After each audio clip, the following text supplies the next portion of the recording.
Hello and welcome to Macaulay Park Farm. Today's video is a short introduction to our goats. We have a boar goat stud here at the school. It consists of 3 breeding does. Each of those will give 2 to 3 kids per year. This video is designed to give you a brief introduction to the goats so that if you're looking at joining the Young Farmers Club or if you're a staff member working with the goats, this gives you the basic knowledge to be able to do so successfully.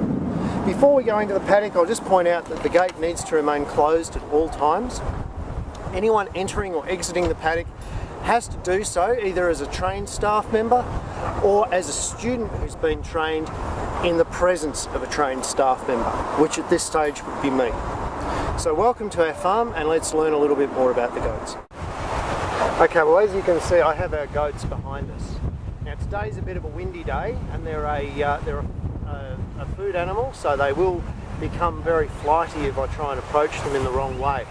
So I'm going to take you through the 3-step process of approaching our goats. Basically, the goat's brain works like a two-way switch.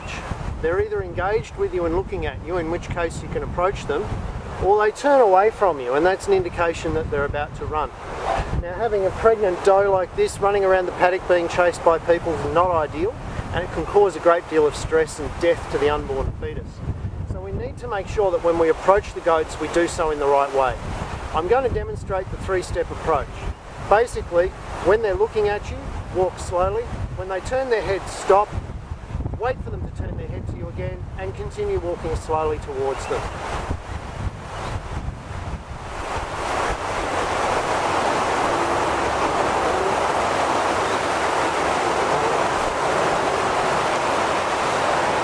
I had head turn just then, so I'm going to pause. And now she's re-engaged.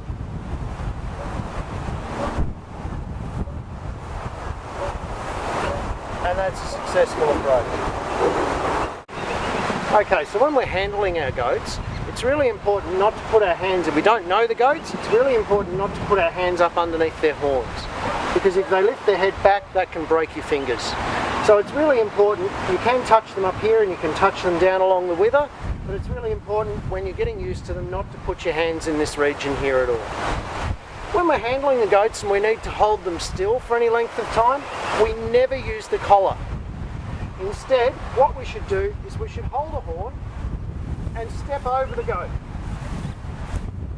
When we step over the goat, we can squeeze with our legs just behind the shoulder. Holding one of the horns will also help to keep the goat in the right position.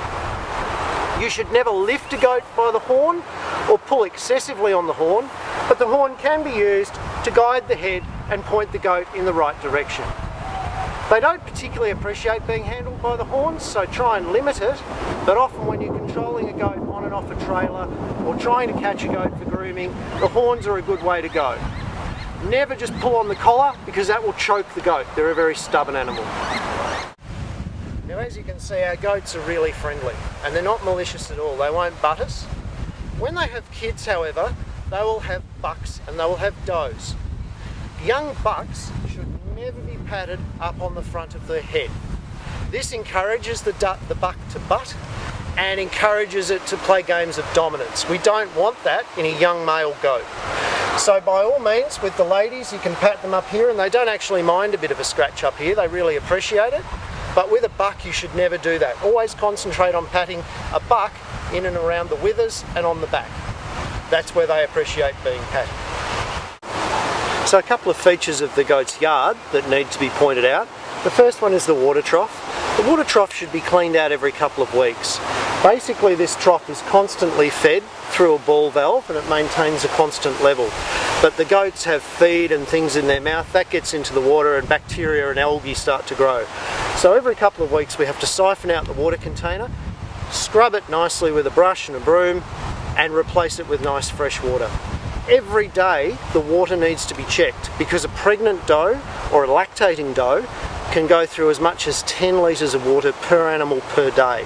So a trough like this will keep the herd going for a couple of days, but if it's not checked on a very regular basis, it can run out of water and it can lead to deaths in the herd, which is obviously not a good thing. When you're in the yard, also be very aware of the blue and white wire. That's part of our electric fence, and when you touch that, it hurts. So try not to.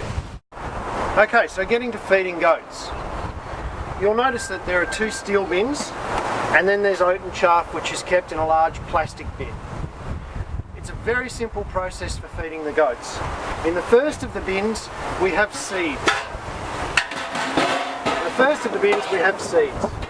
Now at the moment these seeds are things like barley and sunflowers. We change them around because goats like you and I get bored with the same food all the time.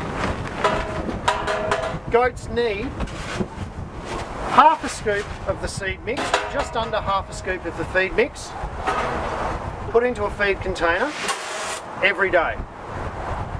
Then they need a full scoop, or nearly a full scoop, of pellets and muesli mix. Goat pellets and goat muesli mix put into the same container. Then they need 2 full scoops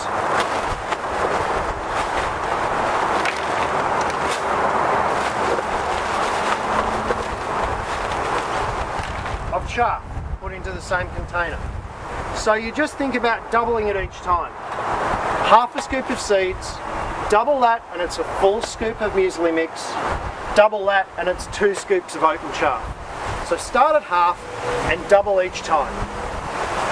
That then gives you a full day's feed for 3 does.